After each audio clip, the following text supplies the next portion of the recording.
కృష్ణాయ నమః.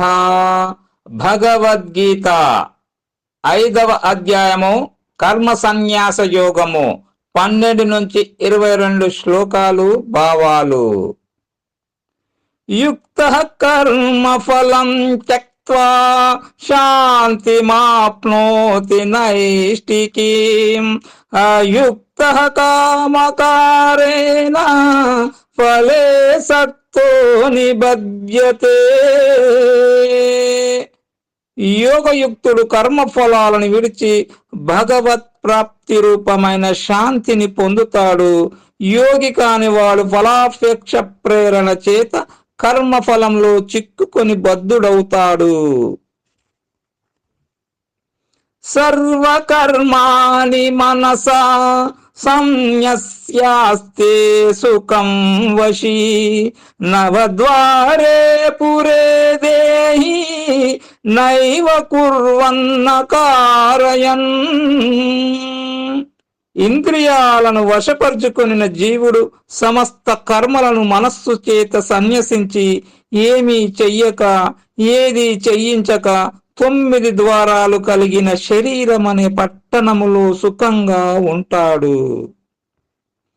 న కర్తృత్వం న కర్మాణి లోకస్య సృజతి ప్రభుః న కర్మ ఫల సంయోగం స్వభావస్తు ప్రవర్తతే.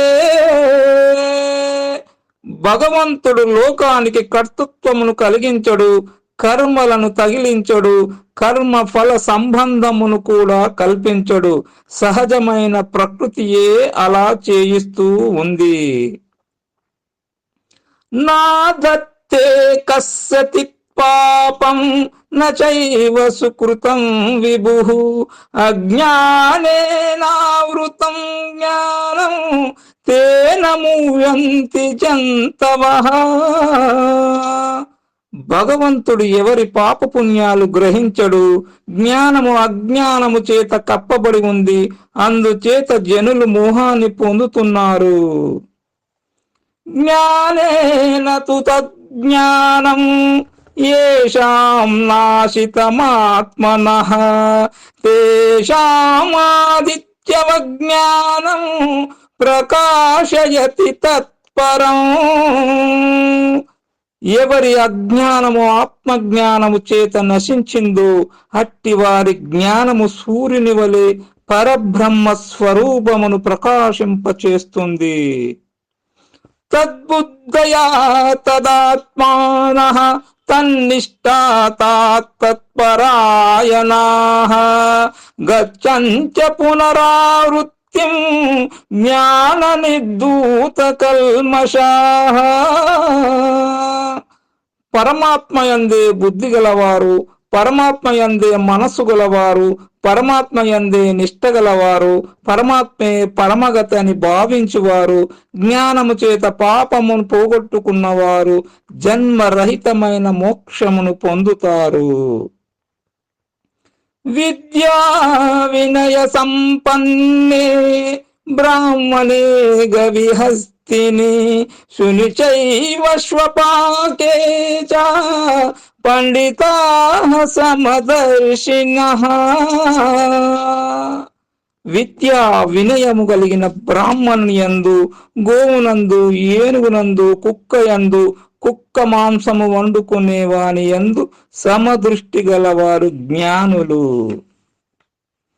హిహైవ తైర్జితః సర్గో యేషాం సామ్యే స్థితం మనః నిర్దోషం హి సమం బ్రహ్మ తస్మాత్ బ్రహ్మణి తే స్థితాః. సమభావమునందు స్థిరమైన మనస్సు గలవారు ఇక్కడే ఈ జన్మలోనే జనన మరణ రూప సంసారాన్ని జయిస్తారు. ఎందుకంటే బ్రహ్మము దోషము లేనిది కాబట్టి వాళ్ళు బ్రహ్మమునందే ఉంటారు. న ప్రవృష్యేత్ ప్రియం ప్రాప్య నోద్విజేత్ ప్రాప్య చా ప్రియం స్థిరబుద్ధిరసమూఢో బ్రహ్మవిద్ బ్రహ్మని స్థితః. బ్రహ్మవిదుడు స్థిరబుద్ధి గలవాడు, మోహము లేనివాడు, బ్రహ్మమునందే నిలకల కలవాడు. ప్రియమైనది లభించిందని పొంగిపోడు, అప్రియమైనది ప్రాప్తించిందని కృంగిపోడు. బాహస్పర్శేష్వసక్తాత్మా విందత్యాత్మని యతుఃసుఖం స బ్రహ్మయోగయుక్తాత్మా సుఖమక్షయమశ్నుతే. బ్రహ్మవిదుడు ప్రాపంచిక విషయాలందు ఆసక్తి లేకుండా ఉంటాడు, ఆత్మయందున్న సుఖాన్ని పొందుతాడు, అది అక్షయమైన ఆనందము.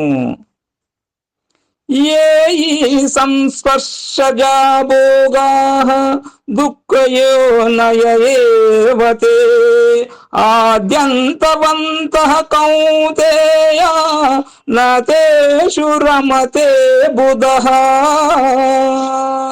కుంతి కుమార, ఇంద్రియాల విషయాలతో కలిసినప్పుడు కలిగే భోగాలు దుఃఖహేతువులు, వాటికి ఆద్యంత్యాలున్నాయి, కనుకనే పండితుడు వాటి యందు రమించడు.